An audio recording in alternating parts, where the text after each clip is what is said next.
வணக்கம். இது எஃப்னா தமிழ் டிவியின் விசேட செய்திகள். வீடு கேட்கும் 35 புதிய பாராளுமன்ற உறுப்பினர்கள். 35 புதிய பாராளுமன்ற உறுப்பினர்கள் வீடமைப்பு வளாகத்தில் வீட்டு வசதிகள் கேட்டிருப்பதாக தகவல் அறியும் செய்திகள் உறுதிப்படுத்துகின்றன. இந்த பாராளுமன்ற உறுப்பினர்கள் தற்பொழுது விண்ணப்பங்களை சமர்ப்பித்திருப்பதாகவும் கொழும்பிலிருந்து 40 கிலோமீட்டர் சுற்றளவுக்கு வெளியே வசிப்பவர்களுக்கு இந்த வளாகத்தில் வீட்டு வசதிகள் வழங்கப்படும். இந்த வளாகத்தில் 110 பாராளுமன்ற உறுப்பினர்களுக்கு வீடு வழங்குவதற்கான வசதிகள் இருப்பதும் குறிப்பிடத்தக்கது. 2025 ஆண்டின் ஆரம்பத்தில் உள்ளூராட்சி தேர்தல். உள்ளூராட்சி சபை தேர்தல் அடுத்த வருட ஆரம்பத்தில் நடத்தப்படும் என்று வெளிவார மற்றும் வெளிநாட்டு வேலைவாய்ப்பு சுற்றுலா அமைச்சர் விஜித கீரத் உறுதிப்படுத்துகின்றார். உயர் நீதிமன்றத்தின் தீர்ப்பின் அடிப்படையில் தேர்தல் நடத்த தீவிர நடவடிக்கைகள் எடுக்கப்படும். 2 வருடங்களுக்கு முன்னர் தேர்தலுக்கு முன்மொழியப்பட்ட வேட்பாளர்களில் சிலர் உயிரிழந்திருப்பதனாலும் சிலர் நாட்டை விட்டு வெளியேறியும் இருக்கிறனர். புதிய வேட்புமனுக்கள் கூறுவதா இல்லையா என்பது தொடர்பில் ஏனைய அரசியல் கட்சிகளுடன் விசேடமாக கலந்துரையாட இருப்பதாக அமைச்சர் கீரத் அறிவிக்கின்றார். உள்ளூராட்சி மன்ற தேர்தலை அடுத்த வருட ஆரம்பத்தில் நடத்துவதற்கு நடவடிக்கை எடுக்கப்படும் என்று தெரிவித்துள்ள அவர், தேர்தல் திகதி தொடர்பில் இன்னும் இறுதி தீர்மானம் எடுக்கப்படவில்லை.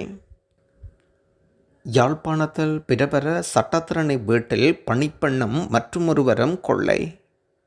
யாழ்ப்பாணம் நல்லூர் பகுதியில் சட்டத்தரணி ஒருவரின் வீட்டில் 1,40,00,000 ரூபாய் பெறுமதியான நகை மற்றும் பணம் கொள்ளையிடப்பட்டதன் அடிப்படையில் சம்பவம் தொடர்பாக 2 பேர் கைது. கிளிநொச்சியில் பதுங்கியிருந்த ஒருவரும் குறித்த வீட்டில் பணியாற்றிய பணிப்பெண்ணும் யாழ் பிராந்திய குற்றத்தடுப்பு பிரிவினரால் கைது செய்யப்பட்டனர். கடந்த சில தினங்களுக்கு முன்னர் பெண் சட்டத்தரணி ஒருவர் வீட்டில் இல்லாத சமயத்தில் 40 பவுன் நகைகள், மோட்டார் சைக்கிள் என்பன களவாடப்பட்டது. இது தொடர்பாக யாழ் போலீஸ் நிலையத்தில் முறைப்பாடு பதிவு செய்யப்பட்ட நிலையில் யாழ்ப்பாணம் உதவி போலீஸ் அத்தியட்சகர் வழிகாட்டலில் யாழ் மாவட்ட குற்றத்தடுப்பு பிரிவு பொறுப்பதிகாரி தலைமையிலான குழுவினர் கைது செய்தனர். சட்டத்தரணி இல்லாத நேரம் தொடர்பாக பிரதான சந்தேக நபருக்கு வீட்டு பணிப்பெண் வழங்கிய இரகசிய தகவலுக்கு அமைய குறித்த களவு இடம்பெற்றிருக்கிறது. சந்தேக நபர்களை கைது செய்த போலீசார் மேலதிக விசாரணைகளின் பின்னர் யாழ் நீதிமன்றத்தில் முற்படுத்த நடவடிக்கை மேற்கொண்டு வருகின்றனர். நாடாளுமன்ற உறுப்பினர் அர்ச்சுனாவின் செயற்பாடு கேள்வி எழுப்பியிருக்கும் பொது அமைப்புகள். நாடாளுமன்றத்தின் சம்பிரதாயங்கள் சட்டங்களுக்கு அமைவாக உறுப்பினர்கள் நடந்து கொள்வது இன்றியமையாதது என்றும் சுதந்திரமான நியாயமான தேர்தலுக்கான மக்கள் இயக்கம் அறிவிக்கின்றது. நாடாளுமன்றத்தில் கேள்விக்குரிய வகையில் நடந்து கொள்வதற்காக மக்கள் உறுப்பினர்கள் தெரிவு செய்வதில்லை. யாழ் மாவட்டத்திலிருந்து சுயேட்சை குழுவின் கீழ் இந்த வருடம் நாடாளுமன்றத்துக்கு தெரிவு செய்யப்பட்ட அர்ச்சுனா முதல் நாளில் சர்ச்சைக்குரிய வகையில் நடந்து கொண்டார். அவர் பாரம்பரியமாக எதிர்க்கட்சி தலைவருக்கு ஒதுக்கப்பட்ட இருக்கையில் அமர்ந்து பல்வேறு காணொலிகளையும் சமூக வலைத்தளங்களில் வெளியிட்டிருக்கின்றார். ராமநாதன் அர்ச்சுனா சர்ச்சைக்குரிய கருத்து தொடர்பில் சிவில் சமூக ஆர்வலர்கள் குழுவொன்று குற்றப்புலனாய்வு திணைக்களத்தில் முறைப்பாடும் பதிவு செய்துள்ளனர். இதேவேளை நாடாளுமன்ற சம்பிரதாயக்கு அமைவாக உறுப்பினர்கள் நடந்து கொள்வது இன்றியமையாதது. சுதந்திரமான நியாயமான தேர்தலுக்கான மக்கள் இயக்கம் சுட்டிக்காட்டி இருப்பதுடன் 10வது நாடாளுமன்றம் தெரிவு செய்யப்பட்ட புதிய பாராளுமன்ற உறுப்பினர்களுக்கான விழிப்புணர்வு செயலமர்வு நவம்பர் 25 தொடக்கம் 27 வரை நடைபெற இருக்கிறது. பாரம்பரியமாக புதிய நாடாளுமன்றம் தொடங்கும் வேளையில் நடைபெறும் இந்த 3 நாள் செயல்மர்வில் நாடாளுமன்ற உறுப்பினர்களின் பங்கு, நாடாளுமன்ற சிறப்புரிமைகள், நாடாளுமன்றத்தில் சட்டம் இயற்றும் செயல்முறைகள், நாடாளுமன்ற குழு செயல்பாடுகள் குறித்து உறுப்பினர்களுக்கு தெரிவிக்க தேவையான ஏற்பாடுகள் செய்யப்பட்டுள்ளன. மன்னாரில் வைத்தியசாலையில் தாயின் உயிரிழப்பு தொடர்பாகவும் பிள்ளை உயிரிழப்பு தொடர்பாகவும் மன்னார் பொது வைத்தியசாலையின் விசேட அறிக்கை. தாய் மகள் இறப்புக்கான காரணங்கள் நடுநிலையாக ஆராயப்பட்டு மக்களுக்கு தெரியப்படுத்தப்படும் என்று மன்னார் மாவட்ட பொது வைத்தியசாலை நிர்வாகம் அறிவிக்கின்றது. வைத்தியசாலையில் ஏற்பட்ட அவசர நிலை குறித்து மன்னார் வைத்தியசாலை பணிப்பாளர், வைத்திய நிபுணர்கள், வைத்தியர்கள், துணை மருத்துவர்கள், உத்தியோகத்தர்கள், தாதி உத்தியோகத்தர்கள், குடும்ப நல உத்தியோகத்தர்கள், சுகாதார ஊழியர்கள், நோயாளர் காவு வண்டி சாரதிகள், தொழில்நுட்ப உதவியாளர்கள் ஆகியோர் இணைந்து வெளியிட்ட அறிக்கையில் சொல்லப்படுகின்றது. இவ்வாறான கவலைக்கிடமான சம்பவங்களின் விளைவாக வைத்தியசாலையின் ஒட்டுமொத்த ஊழியர்களும் மனமுடைந்திருக்கின்றனர். நீங்கள் அறிந்தது போல் வைத்திய சேவை தரும் செவ்வியர்கள் சமப்பட்ட மனநிலை இருக்க வேண்டும் என்பது நியதி. அவ்வாறு இல்லாவிட்டால் சேவை தளத்தில் உறுதியிராது. தற்சமயம் மேற்கண்ட சம்பவங்களால் ஒரு வினைத்திறனான சேவை தரத்தை மேம்படுத்த முடியாத மனச்சுமை காணப்படுகின்றது. எல்லாவற்றுக்கும் மேலாக தென்பகுதியிலிருந்து கடமைக்கு வரும் வைத்தியர்கள், தாதியர்கள் தங்கள் பாதுகாப்பின்மையை உணர்கின்றனர். தாய்சேய் இறப்புக்கான காரணங்கள் நடுநிலையாக ஆராயப்படும், மக்களுக்கு தெரியப்படுத்தப்படும். அதற்குரிய முழு பொறுப்பையும் இந்த மன்னார் வைத்தியசாலை பொறுப்பேற்பதாக அறிவிக்கின்றனர். லஞ்சம் கொடுத்து மற்றும் வாங்கிய 73 பேர் கைது. கடந்த 10 மாதங்களில் லஞ்சம் தொடர்பான குற்றச்சாட்டில் 73 சந்தேக நபர்கள் கைது செய்யப்பட்டுள்ளனர்.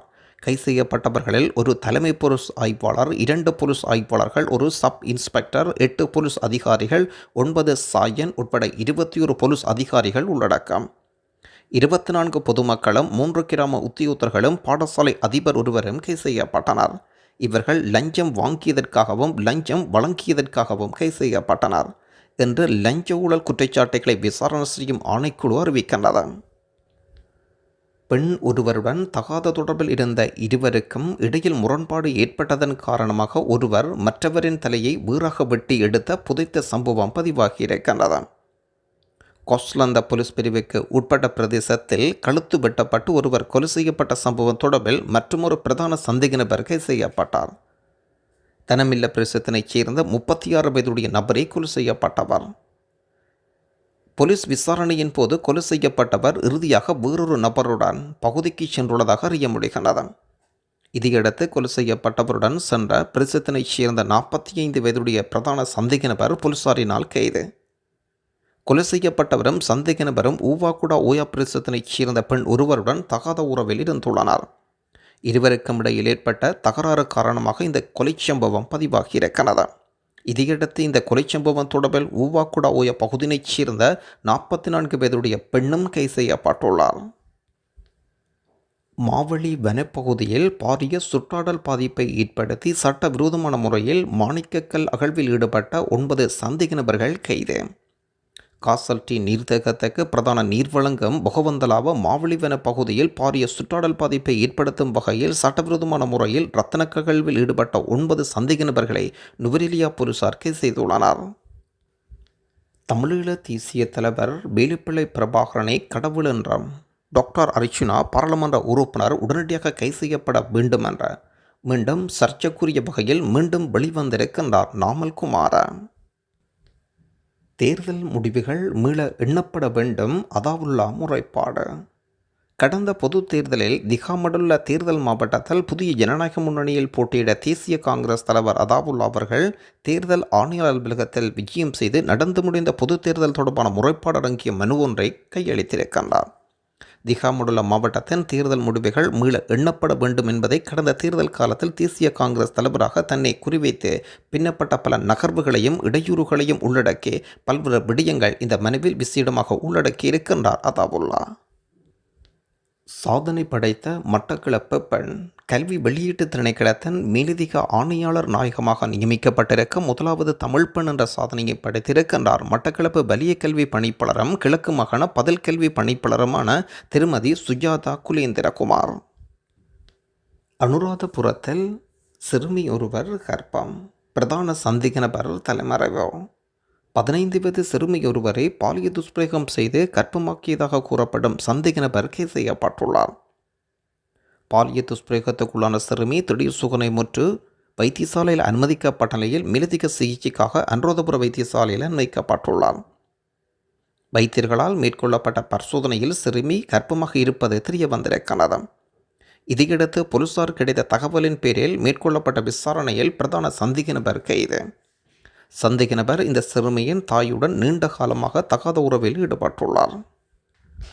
கடந்த பாராளுமன்ற தேர்தலில் புத்தளம் மாவட்டத்தில் போட்டியிட்ட அகில இலங்கை மக்கள் காங்கிரஸ் வேட்பாளர் வாக்களித்த மக்களுக்கு நன்றி தெரிவிக்கும் முகமாக வேட்பாளர் சட்டத்திரணி முகமட் அவர்களின் இல்லத்துக்கு நேரடி விஜயம் மேற்கொண்டு நன்றி தெரிவிக்கும் நிகழ்வு இடம்பெற்றிருந்தது. சிலிண்டர் சின்னத்தின் தேசிய பட்டியலுக்காக மல்லுக்கட்டம் சுதந்திர கட்சியினர். கடந்த பாராளுமன்ற தேர்தலில் புதிய ஜனநாயக முன்னணி பெற்றுக்கொண்ட 2 தேசிய பட்டியல் பாராளுமன்ற உறுப்பினர் பதவிகளில் ஒன்றை ஸ்ரீலங்கா சுதந்திர கட்சிக்கு வழங்குமாறு கட்சி கோரிக்கை விடுக்கின்றது. ஸ்ரீலங்கா சுதந்திர கட்சியின் புதிய ஜனநாயக முன்னணியுடன் இணைந்து போட்டியிட்டதனால் தேசிய பட்டியல் ஆசனம் தொடர்பில் புதிய ஜனநாயக முன்னணியுடன் கலந்துரையாடியதாக ஸ்ரீலங்கா சுதந்திர கட்சியின் தவிசாளர் அறிவிக்கின்றார். புதிய ஜனநாயக முன்னணி எழுந்திருக்கும் தேசிய பட்டியல் நெருக்கடி குறித்து ஆராய்வதற்காக ஸ்ரீலங்கா சுதந்திர கட்சியின் மத்திய செயற்குழு தலைமையகத்தில் நடைபெற்றதன் பின்னர் ஊடகங்களுக்கு கருத்து வெளியாகியிருக்கிறது. ஸ்ரீலங்கா சுதந்திர கட்சிக்கும் தேசிய பட்டியல் நாடாளுமன்ற உறுப்பினர் பதவி வழங்க வேண்டும் என்ற நிலைப்பாட்டில் கட்சியின் செயற்குழு மற்றும் அரசியல் சபையில் கூட்டத்தில் ஏகமனதாக தீர்மானிக்கப்பட்டதாகவும் சொல்லப்படுகின்றது.